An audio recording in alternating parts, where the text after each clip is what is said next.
আজ সকাল সকালই বসে পড়েছি এই কাজটা করতে। কারণ মাসকাবারি বাজারটা না মানে আনা হয়েছে অনেক দিন, কিন্তু না এই সময়ের অভাবে আর এটা মানে এগুলোকে আর গুছিয়ে রাখা হচ্ছে না। আর এই কাজটাও করতে আমার খুব একটা ভালো লাগে না, কারণ অনেকটা সময়ের ব্যাপার সবকিছু গুছিয়ে গাছিয়ে রাখার। কিন্তু না, আজকে ভাবলাম করেই ফেলবো। কারণ ঘরের ভেতরে এতটাই ছোট ছোট ইঁদুর হয়েছে, তো তেলের প্যাকেটগুলো যদি একবার মানে কেটে ফেলে তাহলে অনেকটাই বড় ক্ষতি হয়ে যাবে আর কি। এখানে সব তেলের প্যাকেটগুলোও রয়েছে, মাসে যেগুলো লাগে আর কি। তো ওগুলোই এখন গুছিয়ে নিচ্ছি, আর আগেই এই কাজটা করতে বসে পড়েছি। সকালে ব্রেকফাস্ট সব মানে হয়ে গেছে, যে যার কাজেও বেরিয়ে গেছে।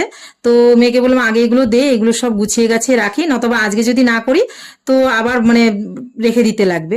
তো ওগুলোই দেখো নিয়ে বসে পড়েছি, সবকিছু গুছিয়ে গাছিয়ে রেখে দিচ্ছি। আর এখানে দেখো ডালের প্যাকেটটাও মানে খুলে নিলাম, কিন্তু ডালটা না পুরোটা ঢালিনি, কারণ এই ডিব্বাটা আমাকে ধুতে লাগবে। তো যখনই শেষ হয় তো ওটাকে ভালো করে পরিষ্কার করে ধুয়ে নিই। আমার আজকে যতটুকু লাগবে অতটুকু ডাল বের করে আমি জল দিয়ে ভিজিয়ে নিলাম, আর এই কৌটোটা ভালো করে পরিষ্কার করে জল ঝরিয়ে তারপরে ডালটা ঢালবো। তো চলো আজকের মতন এতটুকুই।